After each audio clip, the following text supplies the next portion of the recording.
நாமும் இந்த பரந்த உலகத்தில் பிறந்து வாழ்ந்துக்கிட்டு தான் இருக்கிறோம். எத்தனையோ வகையான மனுஷங்களை நாம் இது வரைக்கும் சந்திச்சிருப்போம். ஆனால் நாம் எந்த மனிதர்களையும் இது வரைக்கும் முழுசாக புரிஞ்சிக்கினதும் இல்லை, புரிஞ்சிக்க போகிறதும் இல்லை. இந்த உலகம் எப்படி நடக்குதுன்னு நமக்கே தெரியல. எதை பாராட்டும், எதை பாராட்டாது, எதுக்கு ஏசும், எதுக்கு ஏசாது, எதை ஏற்றுக்கும், எதை ஏற்றுக்காது, எதையுமே நம்மளால் புரிஞ்சிக்க முடியல. இந்த சிறுகதை மன்னன் ஜெயகாந்தன் அவர்களில் வரும் இந்த பித்துக்குழி என்ற கதை போலதான் நம்மளுடைய வாழ்க்கை அமைஞ்சுக்கிட்டே இருக்கு. வாங்க கதைக்குள்ளே போகும். அதாவது சென்னையில் வழக்கமான ஒரு வியாதியோட தான்.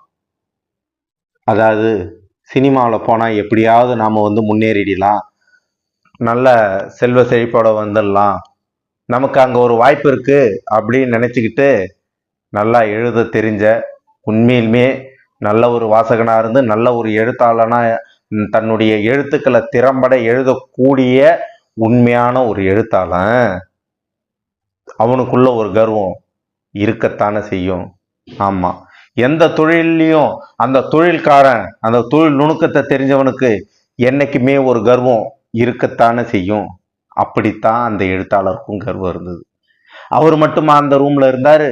6-8 ரூம்ல வாடகை கூட கொடுக்க முடியாம, ஹவுஸ் ஓனருக்கு தெரியாம வெளியில போறதும் வர்றதுமா இருக்கக்கூடிய நிலைமையில அவரோட சேர்ந்து ஒரு நண்பரும் இருக்காரு. 2 பேரும் விவாதம் பண்ணிட்டு இருக்கிறாங்க. என்ன விவாதம்? நாளைக்கு அந்த ப்ரொடியூசர் புருஷோத்தம ராவை பார்த்து கதை சொல்லலாமா வேணாமா? சிறப்பான நாவல் எழுதி முடிக்கப்பட்டு விட்டது. அந்த நாவல் கையில் இருக்கு, அதை போய் நாம் சொல்லணும். 2 பேருக்குள்ள விவாதம். சரி போய் சொல்லிடலாம் அப்படின்னு சொல்லிட்டு போகிறாங்க. போகும்போது கதை சுருக்கத்தை எடுத்துக்கிட்டு போகிறாங்க. ஏன்னா பெரிய ப்ரொடியூசர்கள் முழு கதையும் கேட்க மாட்டாங்க, முதல்ல கதை சுருக்கம் கண்டிப்பாக கேட்பாங்க. அதே மாதிரி எதிர்பார்த்த மாதிரி அவர்கிட்ட போகிறாங்க. ப்ரொடியூசர் புருஷோத்தம ராவ் அவரோட ஆஃபீஸ்க்குள்ளே போயாச்சு. ப்ரொடியூசர் ரொம்ப பிஸியாக இருக்கிறாரு. அவர் எதில் பிஸியாக இருக்காரு?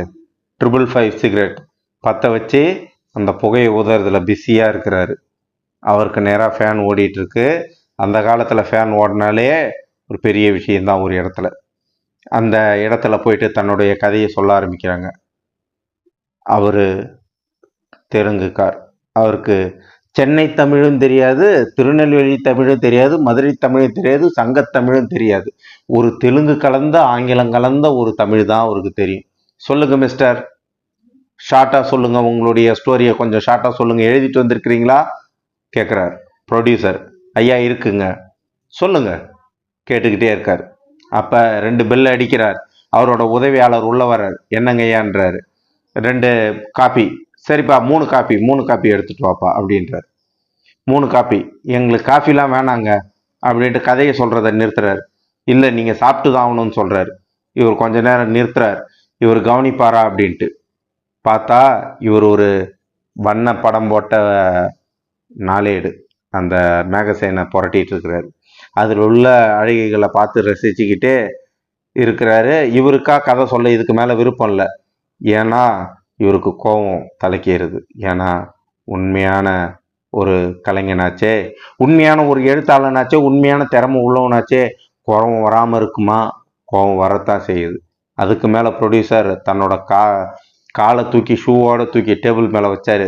இவங்க மூஞ்சிக்கு நேரம் இல்லை, கொஞ்சம் ஓரமாக தான் இருந்தாலும் நண்பருக்கு கொஞ்சம் கோபமாக தான் இருக்குது. 2 பேர் கதை சுருக்கத்தை சொல்கிறாங்க. மிஸ்டர், ஏதோ நீங்கள் சொன்னது சுமாராக இருக்குது, இருந்தாலும் இது சினிமாவுக்கெல்லாம் ஒன்றும் சரிப்பட்டு வர மாதிரி தெரியலையே. சரி, I will give you your next chance அப்படின்றார். You give your address here அப்படின்றார். முகவரியை கொடுத்துட்டு 2 பேரும் எழுந்துச்சி போகிறாங்க.